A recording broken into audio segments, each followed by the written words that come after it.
अस्सलाम वालेकुम। उम्मीद है आप सब ठीक ठाक होंगे, खैर खैरियत से होंगे और अपना ख्याल रख रहे होंगे। डियर स्टूडेंट्स, आज का बड़ा इम्पोर्टेंट टॉपिक है जिसको हम डिस्कस करने जा रहे हैं और जिसका नाम है डेरिवेटिव। डेरिवेटिव पे गालिबन हम पिछली कुछ जो वीडियोस हमने डिस्कस की हैं उनमें कहीं ना कहीं इसका ज़िक्र हो चुका है डेरिवेटिव का। डेरिवेटिव को स्टडी करने से पहले हम कुछ वीडियो पिछले एक आध लेक्चर के अंदर हमने डिस्कस किया था इंस्टेंटेनियस रेट ऑफ चेंज को, और एवरेज रेट ऑफ चेंज को हमने डिस्कस कर चुके हैं। उसी की ही थोड़ा सा मैं एक रिकॉल देकर फिर डेरिवेटिव के ऊपर जंप करूंगा ताकि आपको एक अच्छे तरीके से डेरिवेटिव के कॉन्सेप्ट की समझ आ जाए। हम ऑलरेडी ये डिस्कस कर चुके हैं कि average rate of change and instantaneous rate of change के अंदर डिफरेंस क्या है। मेजर डिफरेंस आपके पास जो एवरेज रेट ऑफ चेंज और इंस्टेंटेनियस रेट ऑफ चेंज के अंदर ये है कि आपके पास जनाब एवरेज रेट ऑफ चेंज जो होती है वो स्लोप ऑफ सीकेंट लाइन कहलाती है। जो एवरेज रेट ऑफ चेंज ये हम पढ़ चुके हैं, जो कि आपके पास कहलाती है F of x plus h minus F of x divided by H. सिर्फ और सिर्फ इसमें लिमिट नहीं होती है, इसको कहा जाता है एवरेज रेट ऑफ चेंज। जब हम लिमिट का कॉन्सेप्ट पुट कर देते हैं, that concept would be called as instantaneous rate of change. हम इन चीज़ों को थोड़ा बहुत पीछे डिस्कस कर भी चुके हैं, यहाँ पे दोबारा से डिटेल में डिस्कस करते हैं। देखिए, इंस्टेंटेनियस रेट ऑफ चेंज का मतलब ये होता है कि किसी ख़ास पॉइंट के ऊपर चेंज को मालूम करना। वैसे अगर देखा जाए, ये सामने आपके पास एक फिगर है, ये पहली फिगर नंबर 1 आपके पास ऊपर बनी हुई है, और बहुत इंटरेस्टिंग तरीके से हमने इसको डिज़ाइन करने की कोशिश की है कि फ़र्ज़ कर लें कि आपके पास ये एक पॉइंट है, ये एक पॉइंट x है, और यहाँ से लेके यहाँ तक एक फासला तय किया जाता है, और इस पॉइंट को लाजमी सी बात है, फ़र्ज़ कर लें अगर ये आपके पास 2 है तो लाजमी सी बात है कि ये आपके पास कुछ फासला तय करके अगर मैं कहूँ कि जनाब ये आपके पास 5 है, फ़र्ज़ कर लेते हैं कि ये 5 है, तो डेफिनेटली इसका मतलब ये है कि 2 + 3 = 5 हो जाता है। तो अब ये जो फासला है यहाँ तक का, जिसको h कहते हैं, h should be equals to 3 होना चाहिए।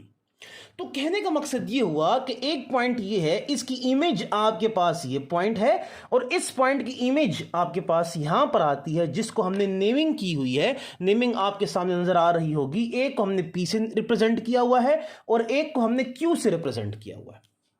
डियर स्टूडेंट्स, इंतहाई इंटरेस्टिंग कॉन्सेप्ट समझा रहा हूं। किसी भी कर्व के ऊपर आपके पास 2 पॉइंट्स को एक लाइन जो मिलाती है, उस लाइन को कहा जाता है सीकेंट लाइन। ये हम डिस्कस कर चुके हैं ऑलरेडी, इसको कहा जाता है सीकेंट लाइन।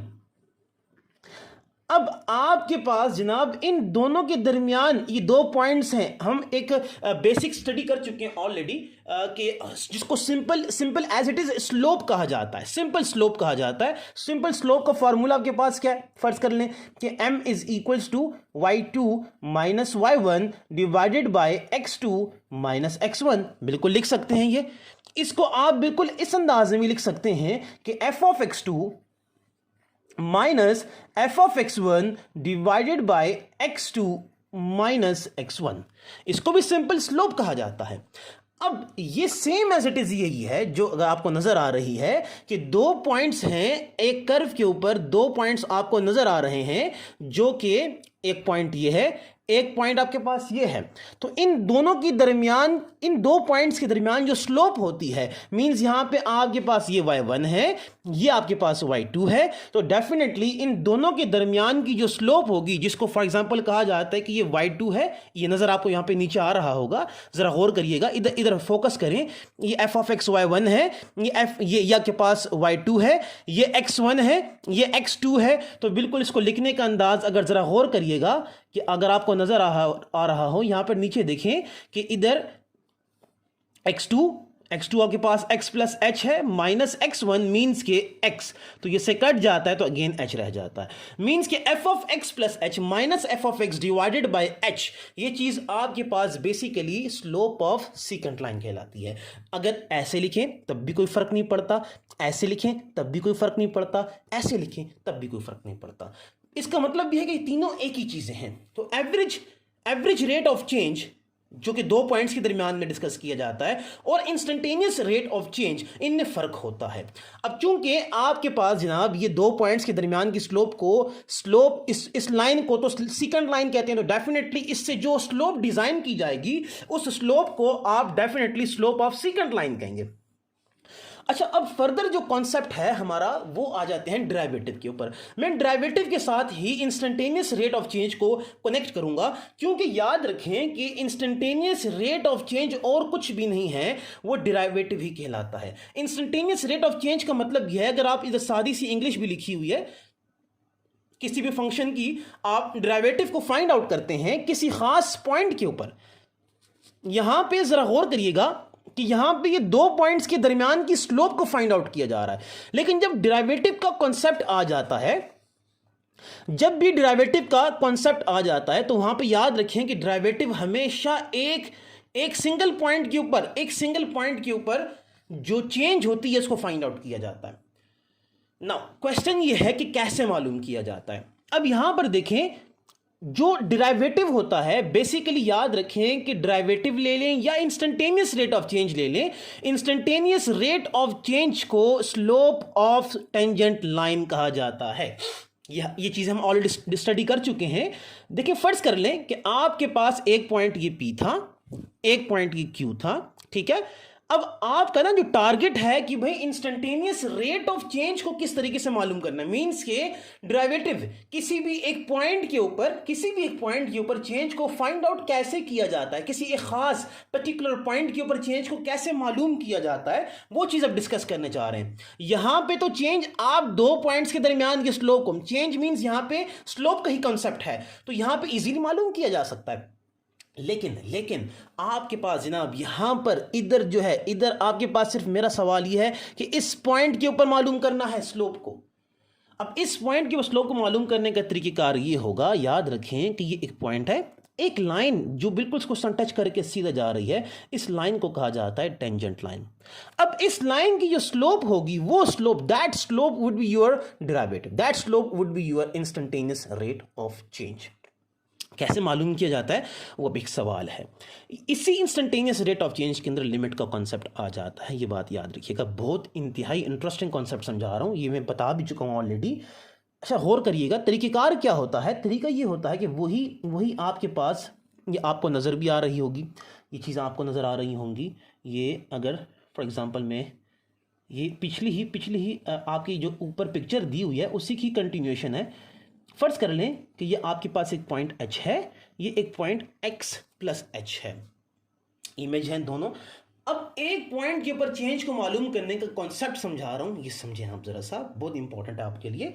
अब यहां पर देखें किस तरीके से इसको हम स्टडी करना चाहते हैं, वो देखें ज़रा सा, किस तरीके से कॉन्सेप्ट को समझना है आपने, वो ज़रूरी है आपके लिए। अब यहाँ पर ज़रा गौर करिएगा कि ये एक पॉइंट है फॉर एग्जांपल। अब तरीक़ेकार ये है कि भाई तरीका ये है कि मुझे इस पॉइंट के ऊपर चेंज को मालूम करना है। अच्छा, इस पॉइंट के ऊपर चेंज का मतलब ये है कि स्लोप को मालूम करना है, चेंज मीन स्लोप को मालूम करना है। तो यहाँ पे किस तरीके, सवाल ये है कि भाई दो पॉइंट्स के दरमियान में तो स्लोप मालूम कर सकते हैं, लेकिन एक पॉइंट के ऊपर स्लोप कैसे मालूम किया जाएगा, ये क्वेश्चन है। तो यहाँ पर idea of slope of tangent line आता है। मींस कि किसी भी एक पॉइंट के ऊपर एक लाइन जो होती है बिल्कुल उसको टच करके चली जाती है, उस लाइन को टेंजेंट लाइन कहते हैं। अगर मैं इस लाइन की स्लोप को मालूम करने में कामयाब हो जाऊं तो मैं कहूंगा मैंने instantaneous rate of change, slope of tangent line, derivative किसी खास पॉइंट के ऊपर मालूम कर लिया है। अच्छा जी, आ जाते हैं, देखें यहाँ पर जरा गौर करिए तरीक़ेकार क्या होता है। हम रफ्ता रफ्ता इस पॉइंट Q को रिड्यूस करते हैं पॉइंट P की तरफ। ये एक पॉइंट Q को मैंने इसको Q1 कहा, ये मैंने रिड्यूस किया। आप गौर कर सकते हैं यहाँ पे एक और सीकेंट लाइन बन जाएगी जो कि आपको दिख रही है। तो यहाँ पे ज़रा गौर करें, बड़ा इंटरेस्टिंग पॉइंट बता रहा हूँ आपको कि ये पहले फासला H इतना था, अब फासला h जो है वो रिड्यूस हो गया है, बिल्कुल रिड्यूस हो गया है, नजर आ रहा है। अब क्या होगा, एक और सीकेंट लाइन बन गई है। अब आपने फर्दर इसको रिड्यूस करना है, इसको Q2 कहकर फर्दर रिड्यूस करेंगे तो आपके पास एक और सीकेंट लाइन बन जाएगी। जब आप एक और सीकेंट लाइन बना लेंगे तो यहां पे जरा गौर करें कि ये आपके पास फासला मजीद कम हो जाएगा, इसको भी h कहा जाता है। आपको चीज समझ आ रही होगी। आप करते करते एक और सीकेंट लाइन को ड्रॉ करते हैं, एक और सीकेंट लाइन को ड्रॉ करते हैं और फासला मजीद आपके पास कम हो जाता है। अब यहां पर एक टाइम ऐसा आता है कि ये इनफाइनाइट सीकेंट लाइंस, क्योंकि मेरे पास पेंसिल की निप मोटी है इसलिए मैं यहां पे सीकेंट लाइन ज्यादा ड्रॉ नहीं कर पा रहा, तो यहां पे इनफाइनाइट सीकेंट लाइंस बनती रहती। एक टाइम ऐसा आता है कि ये सीकेंट लाइंस ज्यों ज्यों सीकेंट लाइन बनती जाएंगी फासला कम होता रहेगा, फासला मजीद कम होता रहेगा। h आपके पास छोटे से छोटा जीरो की तरफ जाता रहेगा, जीरो के इक्वल नहीं होगा। गौर करें, फासला छोटा हो रहा है, जीरो के इक्वल नहीं हो रहा, जीरो के करीब से करीब तर जा रहा है। एक टाइम ऐसा आता है कि ये सीकेंट लाइन जो होती है इस दी गई टेंजेंट लाइन के बिल्कुल पैरेलल हो जाती है। That condition is your basic definition, that condition is your derivative. ये कंडीशन तो डेरिवेटिव कहलाती है।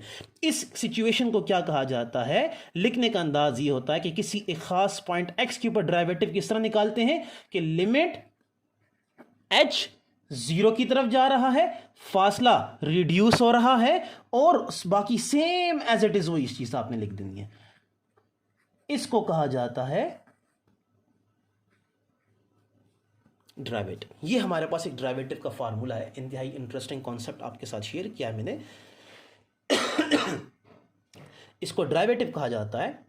हमने सीकेंट लाइन की मदद से ही इंस्टेंटेनियस रेट ऑफ चेंज को मालूम करना है। क्योंकि सवाल ये उठता है कि भाई यार एक पॉइंट के ऊपर चेंज को मालूम करना कैसे पॉसिबल है, मुमकिन ही नहीं है। सवाल ये जहन के अंदर आता है। तो उसी सीकेंट लाइन ही इनफाइनाइट सीकेंट लाइंस की मदद से करते करते करते एक टाइम ऐसा आता है कि वो सीकेंट लाइन बिल्कुल आपके पास टेंजेंट लाइन के पैरेलल हो जाती है, इसके ऊपर ओवरलैप कर लेती है। वो कंडीशन जो होती है आपके पास, इस सिचुएशन को कहा जाता है। इंतहाई इंटरेस्टिंग कॉन्सेप्ट के बाद जल्दी से मूव करते हैं क्वेश्चंस की तरफ कि आपको कुछ फार्मूलाज समझाकर क्वेश्चंस की तरफ ले जाते हैं ताकि हम अपनी इस वीडियो को जल्दी से समअप कर सकें। डियर स्टूडेंट्स, बेसिक फार्मूलाज बता रहा हूं आपको। जब आप क्वेश्चन सॉल्व करेंगे तो आपको you must have to remember, you must have to memorize these formulas, क्योंकि ये ज़रूरी हैं आपके लिए एक बेसिक आइडिया को जनरेट करने के लिए। डेरिवेटिव के बेसिक आइडिया को जनरेट करने के लिए ये इंतहाई इंपॉर्टेंट है। अब आ जाते हैं मिसाल के तौर पे, फॉर एग्जांपल कभी भी आपके पास अगर सवाल आ जाता है, फंक्शन कोई भी कांस्टेंट नंबर है। कांस्टेंट का मतलब ये है कि आपके पास फॉर एग्जांपल आपके पास कोई भी f of x is equals to 2 है, 6 है, 7 है, जो भी आपके पास आ रहा है, तो याद रखिएगा कि डेरिवेटिव हमेशा कांस्टेंट नंबर का 0 होता है। ये पॉइंट भी क्लियर हो गया है। अब अगला, इसको कहते हैं कांस्टेंट रूल कहा जाता है। अगला आपके सामने लिखा हुआ है पावर रूल। पावर रूल का मतलब ये होता है कि जब कभी भी आपके सामने मिसाल के तौर पे कुछ ऐसी सिचुएशन आ जाती है कि एक्स स्क्वायर, फॉर एग्जांपल कि f of x is equals to x square, तो यहां पे आपने यूज करना है पावर रूल। पावर रूल का मतलब ये होता है कि पावर को उतारा, ऊपर पावर नजर आ रही है, 2 है, 3 है, 4 है, 5 है, 10 है, बिल्कुल परवाह नहीं करनी है। तरीकेकार क्या होगा, डेरिवेटिव जब इसके ऊपर अप्लाई होगा, डेरिवेटिव जब इसके ऊपर अप्लाई होगा तो लिखने का तरीका ये होगा, पावर को उतारा, पावर में से एक माइनस, इसको सॉल्व करें, 2 ऊपर 2 - 1 से आपके पास 2x रह जाएगा, तो ये आपके पास आंसर आ जाएगा। इसको कहते हैं पावर रूल।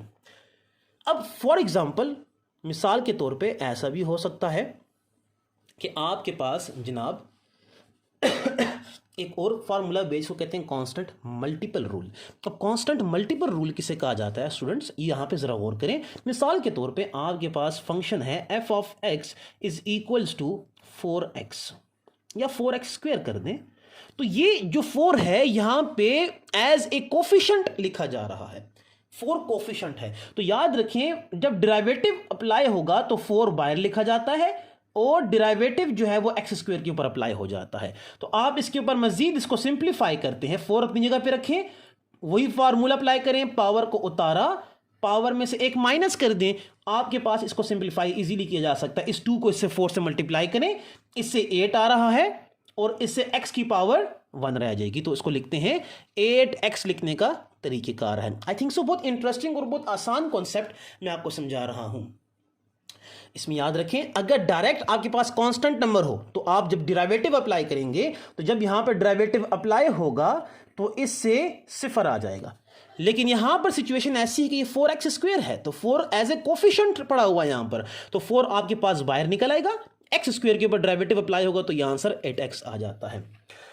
अब आ जाते हैं जनाब, आपके पास इंपॉर्टेंट रूल है जिसको कहा जाता है प्रोडक्ट रूल। प्रोडक्ट रूल का मतलब ये है, अगर दो फंक्शंस आपके पास एट अ टाइम गिवन है, मल्टीप्लाई हो रहे हैं आपस में, दो फंक्शंस का मतलब ये है कि फर्ज कर लें यहाँ पर मैंने लिखा हुआ है कि u और v, ये आपको नजर आ रहा है फार्मूला नंबर 4, u और v दो फंक्शंस हैं। तो ये फार्मूला आपने याद रखना है कि दो फंक्शंस कभी एक दूसरे के साथ मल्टीप्लाई हो रहे हैं। मिसाल के तौर पर फंक्शन है x+1 और x-1, तो इनका डेरिवेटिव निकालने का तरीकेकार क्या होगा, ये इंडिविजुअली अपने आप में एक फंक्शन है, ये भी एक फंक्शन है जिसको f ऑफ x कहा जाता है। तो अब तरीकेकार क्या होता है इसको सिंप्लीफाई करने का, वो देखें जरा गौर करें। प्रोडक्ट रूल का तरीकेकार के ये आपने याद करने हैं, फर्स्ट डेरिवेटिव ऑफ सेकंड जमा सेकंड डेरिवेटिव ऑफ फर्स्ट। अब आ जाते हैं कोशेंट रूल के ऊपर, इंतहाई इंपॉर्टेंट है, ये आपने याद रखना है। कोशेंट रूल का तरीकेकार ये है कि अगर ऊपर और नीचे बिल्कुल इस तरह के दो फंक्शंस आ जाएं, ऐसे दो फंक्शंस आ जाएं, तो तरीकेकार क्या होगा उसको याद करने का कि निचले का स्क्वायर ले लें, ठीक है, और इधर आ जाएं, ऊपर आ जाएं, देखें जरा गौर करें, निचले वाला ऐसे लिख दें, डेरिवेटिव ले लें ऊपर वाले फंक्शन का, माइनस ऊपर वाला फंक्शन ऐसे लिख दें, फिर डेरिवेटिव ले लें नीचे वाले फंक्शन का। तो ये याद रखें, इसमें कोई आई थिंक सो मुश्किल बात नहीं है। अगर फॉर एग्जांपल आपको कहीं पर वेरिएबल x ऐसे ही नजर आ रहा है, मिसाल के तौर पे फॉर एग्जांपल आपके पास एक फंक्शन है, मैं आपके सामने लिख रहा हूं कि f of x is equals to 2x+1, इंतहाई सिंपल फंक्शन मैं आपके सामने आपकी इंफॉर्मेशन के लिए ले रहा हूं। अब यहां पर ये फंक्शन क्या है, जब डेरिवेटिव अप्लाई होगा तो डेरिवेटिव इस तरीके से लिखा जाता है, पहले तरीकेकार लिखने का ऐसे होता है उसको। तो अब जब डेरिवेटिव आप इसके ऊपर अप्लाई करेंगे तो पहले डेरिवेटिव आप इसको भी अलग से देंगे, इसको अलग से देंगे। तो याद रखिए तरीकेकार क्या होता है, डेरिवेटिव आपने अप्लाई करना है 2x के ऊपर अलग और डेरिवेटिव अप्लाई करना है 1 के ऊपर अलग। अब यहां पर ये तरीके, इसको कहा जाता है सम रूल। सम रूल का मतलब ये है भाई कि इसको अलग देंगे, इसको अलग देंगे, इसके अलावा कुछ और भी हुआ तो उसको भी इंडिविजुअली अलग से डेरिवेटिव प्रोवाइड करेंगे आप, ये जिम्मेदारी आपकी। अब मिसाल के तौर पे यहां पे डेरिवेटिव का तरीकेकार क्या है, वही कोफिशिएंट है तो 2 को बाहर निकाल लें, और डेरिवेटिव सिर्फ और सिर्फ वेरिएबल्स के ऊपर हमेशा लगता है। यहां पे x है तो इधर भी x है, इधर x है, इधर भी x है, जरा समझें चीजों को।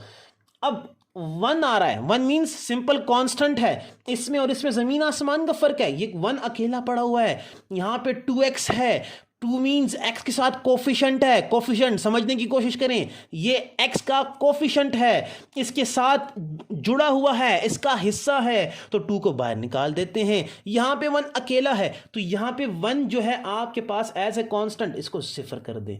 अब जब यहां पे x अकेला वेरिएबल के ऊपर डेरिवेटिव हो रहा है तो याद रखें इस फार्मूले की मदद से जब वेरिएबल के ऊपर सिंपल वेरिएबल हो तो उसका डेरिवेटिव हमेशा 1 आता है। तो इसका आंसर आपके पास क्या होगा, इससे 1 आ जाएगा, 2 मल्टीप्लाई बाय 1 प्लस 0, इसका आंसर आपके पास 2 आ जाता है। डियर स्टूडेंट्स, ये कुछ फार्मूलाज थे जो मैं आपके सामने प्रॉपरली रख भी रहा हूँ, इसके आप स्नैपशॉट भी ले सकते हैं ताकि आपको इंतहाई इजी हो इनको समझने में और आप परेशानी का शिकार ना हो। इसकी आप एक प्रॉपरली स्नैपशॉट भी ले सकते हैं। मैं इसको जूम आउट कर देता हूँ ताकि आप इसकी स्नैपशॉट ले सकें। अच्छा जी, अब आ जाते हैं कुछ 1-2 क्वेश्चन सॉल्व करते हैं और इस वीडियो को सम अप करते हैं ताकि आपको चीज़ें समझ आ जाएं।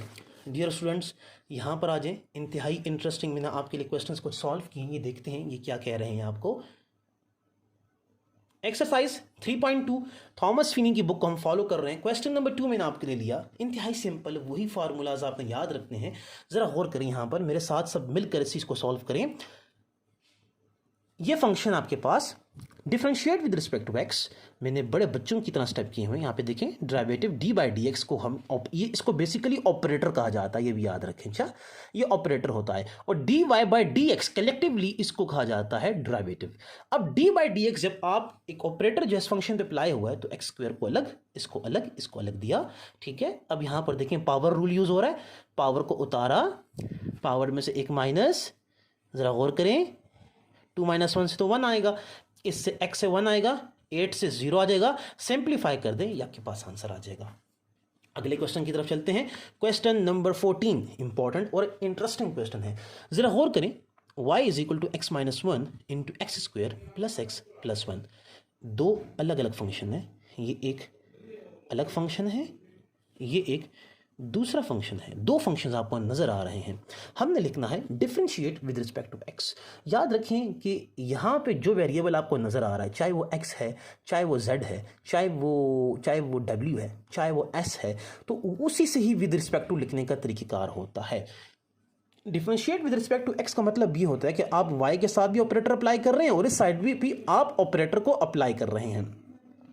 डी बाई डी एक्स आपने जब लगा दिया, इधर भी लगा दिया, इधर भी लगा दिया, मैंने वही बच्चों की तरह आपके लिए सिंपल स्टेप कर रहा हूँ, ज़रा गौर करें। यहाँ पर ज़रा गौर करिएगा, प्रोडक्ट रूल यूज़ कर रहा हूँ। फर्स्ट डेरिवेटिव ऑफ सेकंड जमा सेकंड डेरिवेटिव ऑफ फर्स्ट, ठीक है। अब आपने इसको अलग अलग तरीके से हमने डेरिवेटिव लेना है। इसका डेरिवेटिव 2x आएगा पावर रूल की बेस के ऊपर, ये x है तो सिंपल इसका डेरिवेटिव 1 आएगा, और 1 जो है उसका डेरिवेटिव 0 आ जाएगा। यहाँ पर आ जाते हैं, यहाँ पर x है, x का डेरिवेटिव 1 आ जाएगा। अब यहाँ पर इसके बाद कुछ और नहीं रहता, जस्ट सिंपल सिंप्लीफिकेशन है। इसको सिंप्लीफाई करें, मल्टीप्लाई करें, x को इससे भी मल्टीप्लाई करें, x को इससे भी मल्टीप्लाई करें। आई थिंक सो अगर आप गौर से देखें तो आपको समझ आ चुकी होगी। फिर इस 1 को आप 2x से भी मल्टीप्लाई करें, इस 1 को 1 से भी मल्टीप्लाई करें। इस तरीके से जब सिंप्लीफाई कर लेते हैं, जरा गौर करें कि ये x और ये x, ये प्लस के साथ है, ये प्लस के साथ है, तो 2x होगा, और ये -2x है, तो ये आप इसमें कट सकते हैं। मजीद -1 + 1 आप इसमें कट सकते हैं। तो आपने देखना कि कौन कौन सी चीज़ें कटिंग की जा सकती हैं इजीली। तो आंसर एट द एंड आपके पास क्या आ रहा है, 3x²। आई थिंक सो ये क्वाइट सिंपल है। इसको आप गौर से दोबारा से देख भी सकते हैं, इसकी स्नैपशॉट लेकर इसको आप देख भी सकते हैं। एक और इंटरेस्टिंग क्वेश्चन आपके साथ शेयर कर रहा हूं, ये भी जरा से देख लें आप। क्वेश्चन नंबर 16 इसी बुक का क्वेश्चन नंबर 16 आपके साथ शेयर कर रहा हूं। प्रोडक्ट रूल की बेस के ऊपर ये सवाल भी सॉल्व किया जा रहा है। जरा गौर करें, वही तरीक़ेकार है। फर्स्ट मैं सिर्फ आपके पास पेंसिल से इसको लेकर चलूंगा, जरा गौर करिएगा। फर्स्ट डेरिवेटिव ऑफ सेकंड जमा सेकंड डेरिवेटिव ऑफ फर्स्ट, ठीक हो गया। अब यहां पर आ जाए, तरीक़ेकार क्या होगा। अब चूंकि ये जो साइड होती है अपनी जगह पर पड़ी रहेगी, जिसके साथ डेरिवेटिव लगा है उसके ऊपर डेरिवेटिव ये ऑपरेटर जो है ये चलेगा मजीद। अब यहां पर देखें, इससे जो डेरिवेटिव आने वाला है आपके पास, जो x है इसका डेरिवेटिव 1 आएगा, मैंने 1 लिख दिया यहां पर। अब जरा गौर करें स्टूडेंट्स, इसका जो डेरिवेटिव है 1/x का जो डेरिवेटिव है, ये आपको नजर आ रहा होगा। 1/x का डेरिवेटिव मैंने यहाँ पे साइड पे लिखा हुआ है, जरा गौर करिएगा। माइनस अपनी जगह पे, माइनस को नहीं छेड़ते हैं। यहाँ पर देखिए बड़ा इंटरेस्टिंग पॉइंट समझाने जा रहा हूँ कि मिसाल के तौर पे अगर आपके पास for example 1/x 1/x², 1/x³ 1/x5 आ जाए, तो उसका डेरिवेटिव किस तरीके से लिया जाता है वो तरीक़ेकार सीख लें आप जरा सा। 1/x अगर आ जाए फॉर एग्जांपल, तो तरीक़ेकार ये होता है कि x को ऊपर ले जाए -1। अब यहाँ पर आप प्रॉपरली पावर रूल को यूज कर सकते हैं। पावर रूल, अब जब पावर रूल यूज करते हैं तो वही तरीक़ेकार है, पावर को उतारा, पावर में से एक माइनस। जब पावर में से एक माइनस करेंगे, जरा गौर करें, पावर को उतारा, पावर में से एक माइनस, -1 आपके पास क्या बन जाता है, यहां से ये माइनस अपनी जगह पे है, यहां से -x² आ जाएगा। दोबारा से इसको नीचे ले जाएं तो इससे इन शॉर्ट ये नजर आपको आ रहा है -1/x² आपके पास आंसर है। अच्छा, इन शॉर्ट यही है, ये इस वैल्यू को उठाकर आपने यहाँ पर पुट कर दिया। मैंने रफ वर्क में किया हुआ, इधर मैंने पुट कर दिया है। इसका डेरिवेटिव ये आ रहा है, 1 की जगह 0 आ रहा है। अब यहाँ पर ज़रा गौर करिएगा, ये देखें ज़रा सा, ये अपनी जगह पर एज इट इज़ आ जाएगा। इधर इसका डेरिवेटिव आप लें, x का डेरिवेटिव 1 आ जाएगा, 1/x का डेरिवेटिव यहीं से मैंने ले लिया, -1/x² आ रहा है। यहां पर ये माइनस ऑलरेडी पहले से मौजूद था और ये जो माइनस है ये यहां से आ रहा है। तो स्टूडेंट्स यहां से आपने क्या करना है, इसकी मैंने बिल्कुल आपके सामने कर दिया है, इसकी स्नैपशॉट आप ले सकते हैं, बिल्कुल आप इसकी स्नैपशॉट भी ले सकते हैं और इसको आप प्रॉपरली देख भी सकते हैं, क्योंकि वही आगे आगे मजीद सिर्फ सिंप्लीफिकेशन है। पहले को इससे मल्टीप्लाई करें, फिर पहले को इससे भी मल्टीप्लाई करें, फिर सेकंड वाले को पहले से करें, फिर सेकंड वाले को इससे भी करें, तो ये मजीद सिंप्लीफिकेशन हो रही है और इसके अलावा कुछ भी नहीं है। जहां पे जो चीज़ें कटिंग होती हैं उनको आप प्रॉपरली काटें, जो कटिंग होती है इसको काटें, बिल्कुल काट सकते हैं, इसको भी कट कर सकते हैं।